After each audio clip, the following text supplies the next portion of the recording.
ഇന്ന് തന്നെ ഡൗൺലോഡ് ചെയ്യൂ. കാണൂ നിങ്ങളുടെ ഫേവറേറ്റ് ഷോസ്. ഇനി നാളെ രജിസ്റ്ററിൽ ഒപ്പിടുന്നതിന് മുമ്പ് എന്റെ സത്യം പപ്പ ഞങ്ങൾക്ക് മുന്നിൽ വന്നിരിക്കണം. ഇല്ലെങ്കിൽ പിന്നെ നീയൊന്നും ഈ ഭൂമിയിലില്ല. പാട്ടി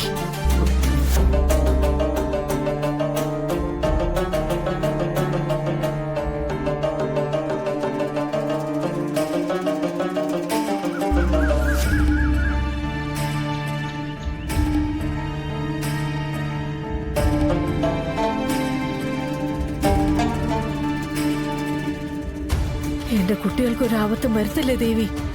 ഒരു ദിവസത്തെ പൂജയല്ല, ഒരു മാസത്തെ പൂജ ഞാൻ നടത്തിയേക്കാം. കുട്ടികളാണ് അവരുടെ തുറുപ്പ് ചീട്ട്.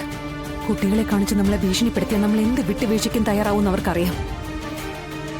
എന്ത് വേണേലും കൊടുക്കാം, പക്ഷെ എന്റെ മക്കളെ എനിക്ക് വേണം. കുഞ്ഞിച്ചി, മക്കളെ അവർ ഉപദ്രവിക്കോ? ക്ഷമേ, സ്വത്തുക്കൾ എഴുതി വാങ്ങിക്കാനുള്ള അവരുടെ ഏക മാർഗം പപ്പിയും സത്യ. അതുകൊണ്ട് മക്കളെ അവർ ഉപദ്രവിക്കാൻ സാധ്യതയില്ല. അവരെന്തെങ്കിലും കഴിച്ചിട്ടുണ്ടാവോ ആവോ? എനിക്കൊന്നും അറിയില്ല. പോയവരെ ആണെങ്കിൽ ഒട്ട് കാണുന്നുമില്ല.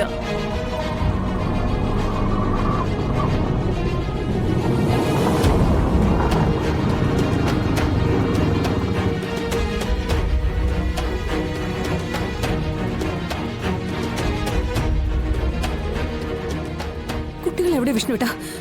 മക്കളെ വിട്ടു തന്നില്ലേ അവര്? കുട്ടികളെ അവർ വേറെ എവിടേക്ക് മാറ്റിയിരിക്കുക.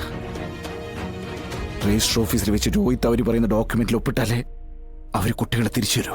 അപ്പോ സുസ്മിത ബുദ്ധിപൂർവ്വം കളിക്കുകയാണല്ലേ? അവൾക്കൊരു തിരിച്ചടി കൊടുക്കാൻ നമുക്ക് പറ്റുന്നില്ലല്ലോ വിഷ്ണുട്ടാ. അവരുടെ കയ്യിൽ നമ്മളെ കുഞ്ഞുങ്ങൾ അകപ്പെട്ടിരിക്കുകയല്ലേ, പിന്നെ നമുക്ക് എന്ത് ചെയ്യാൻ പറ്റും അവരെ? ആനു പറ. ബെൻസൺ എന്നൊരാൾ സുസ്മിതയെ വിളിച്ചിട്ടുണ്ട് മാഡം. ആ നമ്പർ ട്രേസ് ചെയ്തപ്പോ അത് മണിമല എസ്റ്റേറ്റിന്റേതാണെന്ന് മനസ്സിലായി. മണിമല എസ്റ്റേറ്റ്. അപ്പൊ മക്കള് മണിമല എസ്റ്റേറ്റിലായിരിക്കുമല്ലേ ഉണ്ടാവുക? ഈ മണിമല എസ്റ്റേറ്റ് എനിക്കറിയാം. സുസ്മിതയുടെ, ചന്ദ്രബോസിന്റെ, ഉപേന്ദ്രന്റെ ഒക്കെ ബിസിനസ് ഡീൽസ് നടക്കുന്ന സ്ഥലമാ.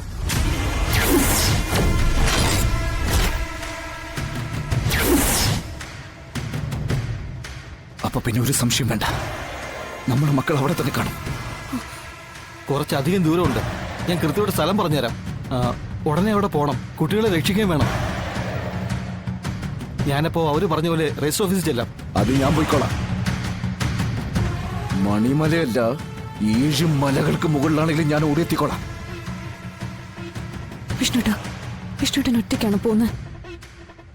അവൾ ഇനി എവിടെ കൊണ്ടുപോയി നമ്മളെ കൊച്ചുങ്ങൾ ഒളിപ്പിച്ചാലും അവിടെയൊക്കെ പറന്നെത്താൻ എന്റെ ഈ ഓട്ടോ ശ്രീയും ചങ്ക് കീറി ചാവുന്നവരെ കൂടെ നിൽക്കാൻ എന്റെ ഓട്ടോ സുഹൃത്തുക്കളുള്ളപ്പോ ഞാൻ എന്തിനാണോ പേടിക്കുന്നേ?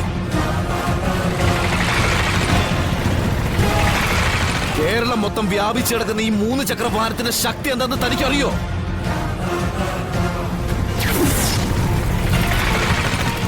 എവിടെയും കൊണ്ടുചെന്നാടല്ല ലൈസൻസ്, എവിടെയും കയറി ചെല്ലാനുള്ള അവകാശം, പിന്നെ കാക്കി എന്ന വസ്ത്രത്തിന്റെ ഒത്തൊരുമയും.